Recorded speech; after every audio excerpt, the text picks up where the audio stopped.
Hello, everyone, and welcome to today's staff training on implementing behavior intervention plans in clinical practice. My name is Janisha Regis, and I am excited to walk you through how to effectively use BIPs to support our clients and improve outcomes. Let's get started. We're going to talk about the overview of this training. Behavior intervention plans, also known as BIPs, are essential tools in our clinical toolkit. They help us respond to challenging behaviors in a consistent, evidence-based way. When implemented correctly, BIPs not only reduce problem behaviors, but also teach clients new, more appropriate skills. This training will give you the tools to confidently implement BIPs in your daily work. Moving on to the next slide.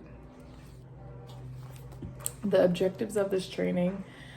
By the end of this training, you'll be able to identify the key components of a BIP, understand how to implement a BIP with fidelity, recognize common challenges, and how to address them, and apply best practices in real-world clinical settings. Moving on. What is a BIP? A behavior intervention plan is a written outline that outlines to address the specific challenging behaviors. It is based on a functional behavior assessment, also known as a FBA, which helps us understand why a behavior is happening.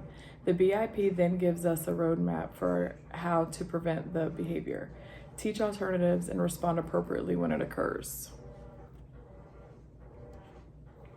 Key components of a BIP. Every BIP includes several parts. The target behavior, which is what we're trying to reduce. The function, why the behavior is happening. Prevention strategies, ways to reduce the likelihood of the behavior. Replacement behaviors, skills we want to teach instead.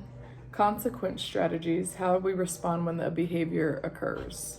And finally, data collection methods, how we track the process.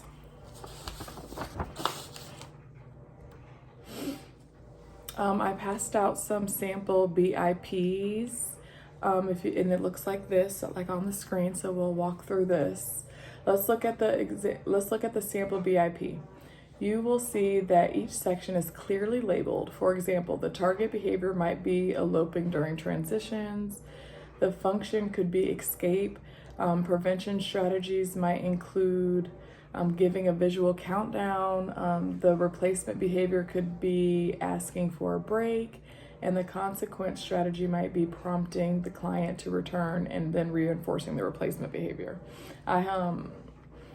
So if you can look at that, you can take these home to use, and when you're working or just as a resource. Implementation and practice. So how do we actually use a BIP? First, review the plan carefully.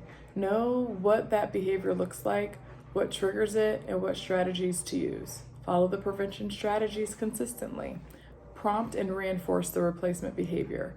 Respond to the behavior using the consequence strategies outlined. And don't forget, collect data every time. That is an important part of the implementation. Common challenges. Some common challenges include inconsistent implementation, misunderstanding the function of the behavior, or forgetting to collect data. If you are unsure, ask questions, use the checklist in your handouts to stay on track. And remember, communication with your team is key. Collaboration. Real-world case study. Here's a quick example. One of our clients was engaging in aggression during transitions. The BIP identified the function as escape.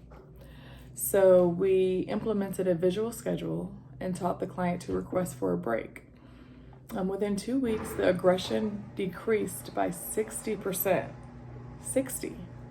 So this shows how powerful and consistent implementation is. Best practices. Some of the best practices include collaborating with your team, reviewing and updating BIPs regularly, using data to guide decisions, and communicating clearly with families.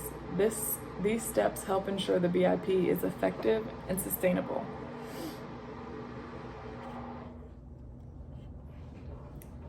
Let's do a quick quiz. Let's say the scenario is a client begins to elope during transitions. What part of the BIP should you review first?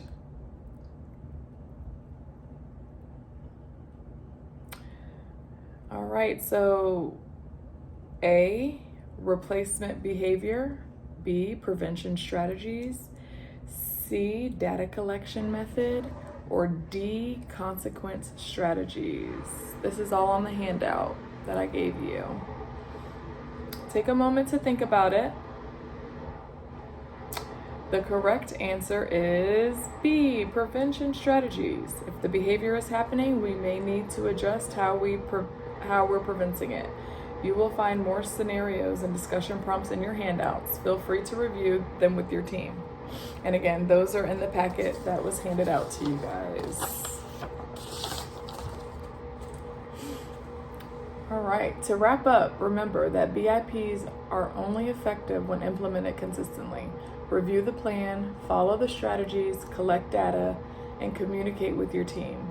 In your handouts, you will find a sample BIP template that we went over, a checklist for implementation that can be very useful when you're getting started, and a quiz to reinforce your learning that we just did. So there's more questions and prompt discussion questions on there. If you have any questions, please don't hesitate to reach out to your supervisor or clinical lead. Thank you for your time and commitment to supporting our clients. I hope you guys took a lot from this training, and please let me know. I'll be staying a little bit later to answer any questions. So if you guys have any questions, feel free to come up and we can chat. All right, have a good one. Thanks. Bye.